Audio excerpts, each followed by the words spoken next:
जय श्री कृष्ण दोस्तों, हर हर महादेव। मैं पूनम पांडे आप सभी लोगों का शक्ति कुंज चैनल पे बहुत बहुत स्वागत करती हूँ। आज इस वीडियो में हम लोग जानेंगे कि जगत जननी भगवती दुर्गा का हमें भोग किस विधि से लगाना चाहिए।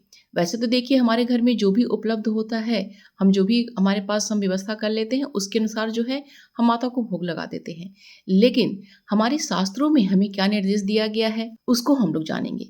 तो आज मैं आपको देखिए देवी भागवत, संक्षिप्त देवी भागवत है ये, हनुमान प्रसाद पोद्दार जी द्वारा रचित है, ये गीता प्रेस की है। तो इसमें जो इसके 8वें स्कंद में बताया गया है देवी उपासना के प्रसंग का वर्णन, वहाँ बताया गया है कि जगत जननी दुर्गा का जो तिथि के अनुसार हमें क्या भोग लगाना चाहिए और दिन के अनुसार क्या भोग लगाना चाहिए, और इसके साथ ही साथ जो है नक्षत्र के अनुसार क्या भोग लगाना चाहिए, इसमें बताया गया है। तो देखिए, जो नक्षत्र हमारे होते हैं, देखिए तिथि तो हम सभी जानते हैं कि दोनों पक्षों में हमें 15-15 दिन का मिलता है। तो शुक्ल पक्ष में हम लोग नवरात्रि मनाते हैं, तो प्रतिपदा से लेके पूर्णिमा तक जो है वही हमारे 15 दिन का ये होता है। और हमारा जो वार होता है वो 7 दिन होता है वार में, और जो नक्षत्र होते हैं वो 27 नक्षत्र होते हैं। तो देखिए, नक्षत्र देखिए जनरली सभी को प्रत्येक दिन का नक्षत्र पता नहीं होता है। तो ऐसे में नक्षत्रों के मैं इसमें वीडियो में नहीं बताऊंगी, नहीं तो बहुत ज़्यादा कन्फ्यूज़न हो जाएगा।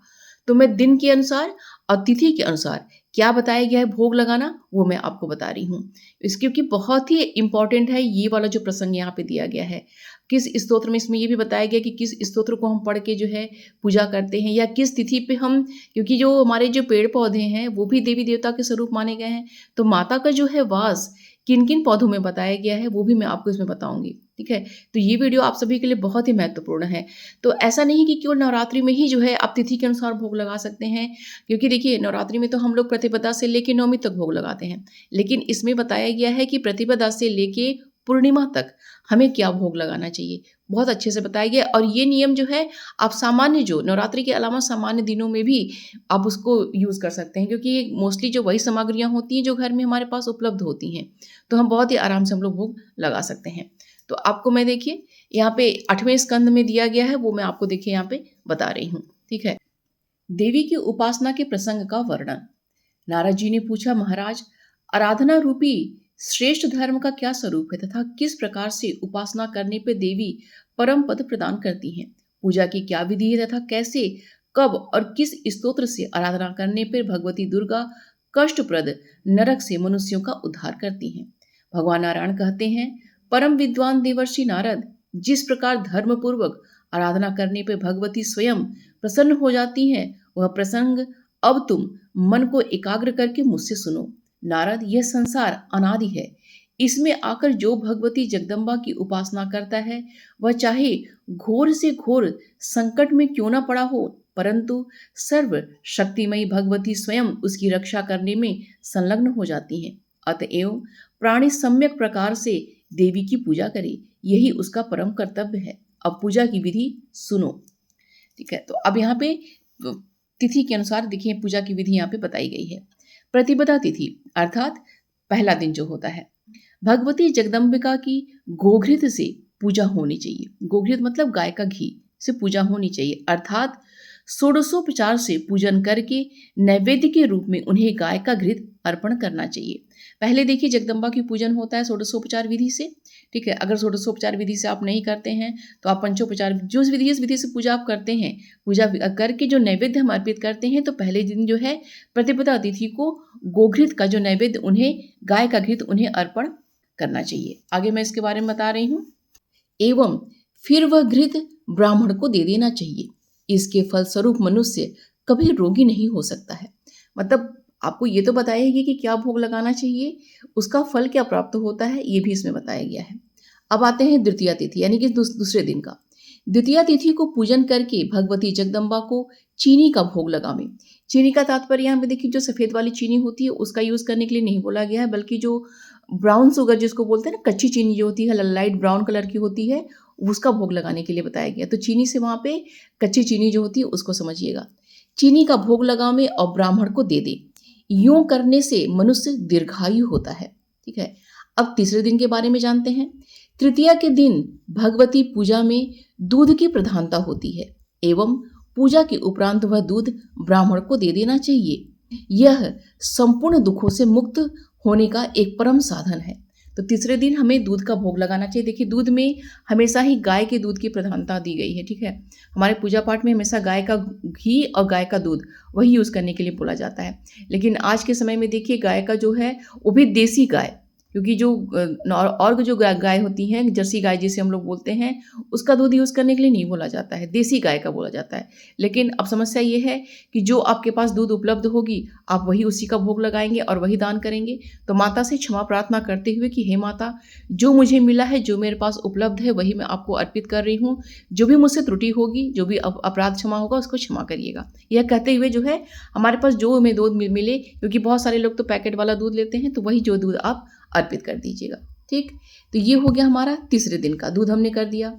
चतुर्थी के दिन मालपुआ का नैवेद्य अर्पण किया जाए और वह योग्य ब्राह्मण को दे दिया जाए। चौथे दिन जो है मालपुआ का भोग लगाया जाता है।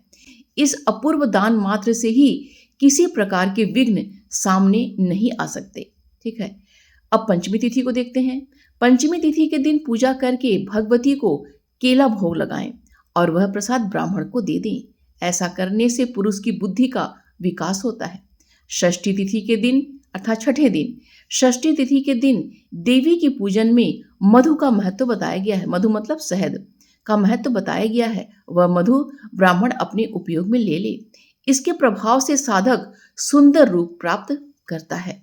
सप्तमी तिथि अर्थात सातवें दिन, सप्तमी तिथि के दिन भगवती की पूजा में गुड़ का नैवेद्य अर्पण करके ब्राह्मण को दे देना चाहिए, ठीक है। द्विजवर, ऐसा करने से पुरुष शोक मुक्त हो सकता है। तो जो हमें जो सप्तमी को गुड़ का भोग लगाना चाहिए, ठीक। अष्टमी तिथि के दिन भगवती को नारियल का भोग लगाना चाहिए। फिर वह नैवेद्य रूप वह नारियल ब्राह्मण को दे देना चाहिए।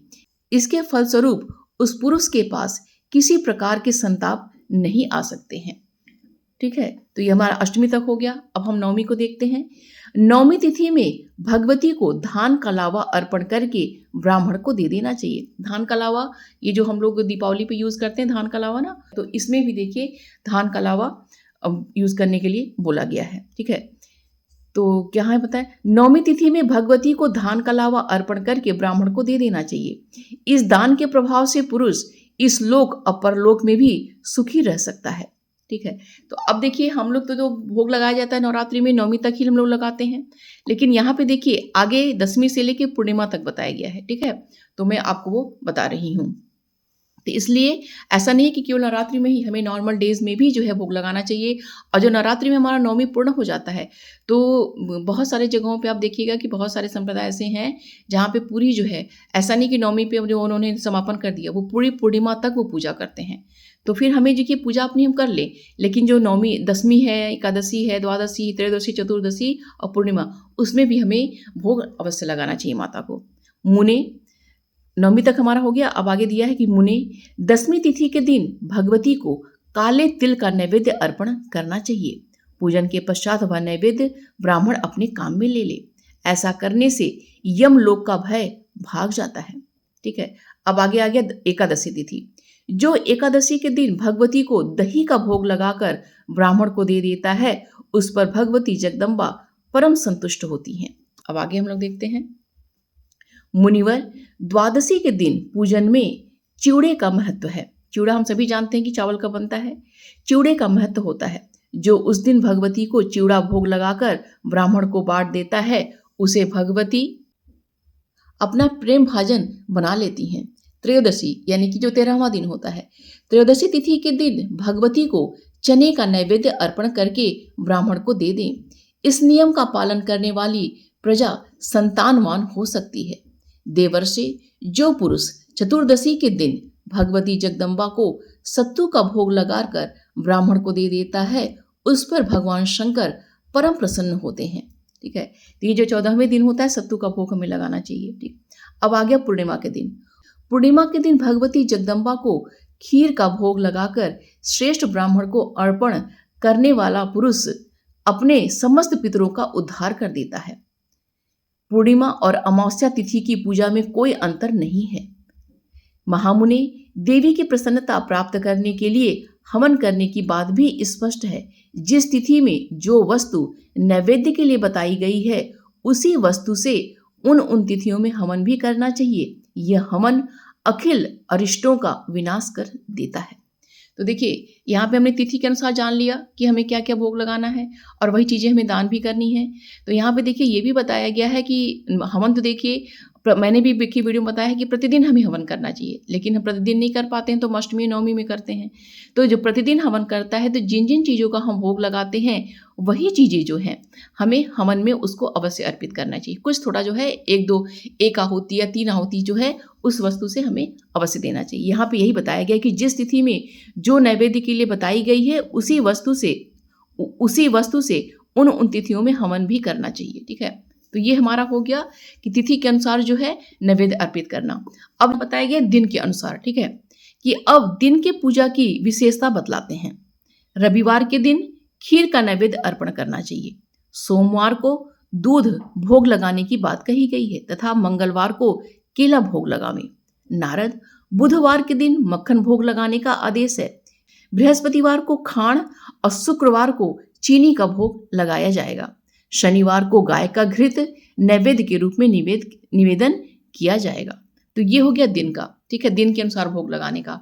तो अब ऐसा ही कि तिथि के अनुसार हमने भोग लगाया, तो भोग तो देखिए हम सुबह शाम लगाते हैं, दोपहर में भी बहुत लोग लगाते हैं। तो दिन के अनुसार जो दिन पड़े, जो तिथि है वो जो तिथि के अनुसार लगा दीजिए। जो दिन पड़ रहा है उस दिन के अनुसार भी आप नैवेद्य का अर्पण आप कर सकते हैं। तो इसके आगे देखिए नक्षत्र के हिसाब से बताया, तो नक्षत्र मैं आपको नहीं बता रही क्योंकि बहुत ज़्यादा कन्फ्यूजन हो जाएगा। ठीक है, तो अब इसमें देखिए आगे बताया गया है। तो अब देखिए मैं आपको यहाँ बता रही हूँ।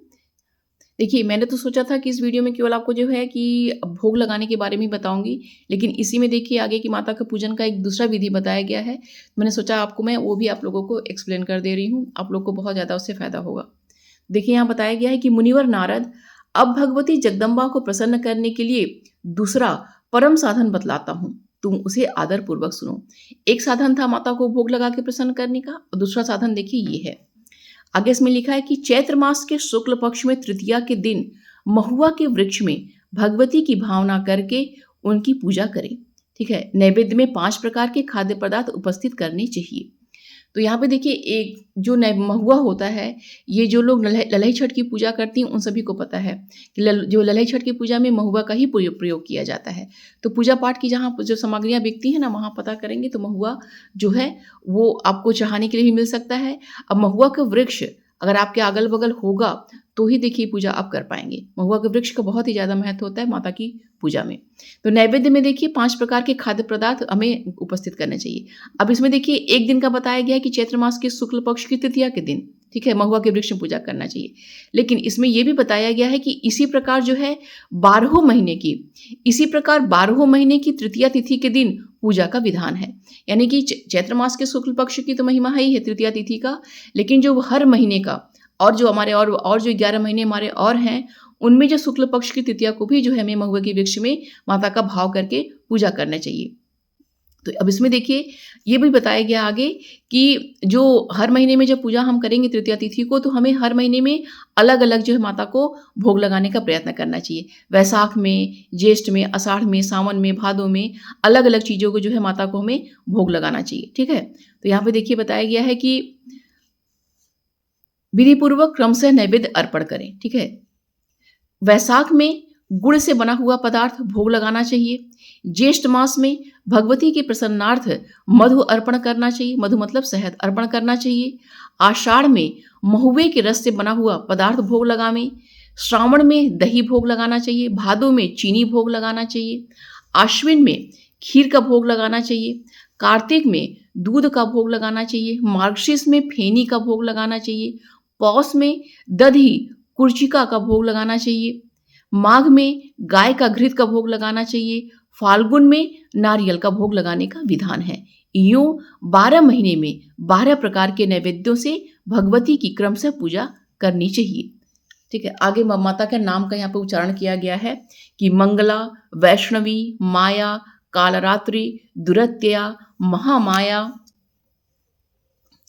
मतंगी, काली, कमलवासिनी, शिवा, सहस्त्र चरणा और सर्वमंगल स्वरूपिणी, इन नामवाचक 12 पदों का उच्चारण करके महुए के वृक्ष में भगवती की भावना से पूजा करें। ठीक है, महुए के वृक्ष में देव देवेश्वरी भगवती जगदम्बा विराजती हैं। अतः संपूर्ण कामनाओं की सिद्धि के लिए तथा व्रत समाप्ति के निमित्त पूजा के पश्चात देवी की स्तुति करें।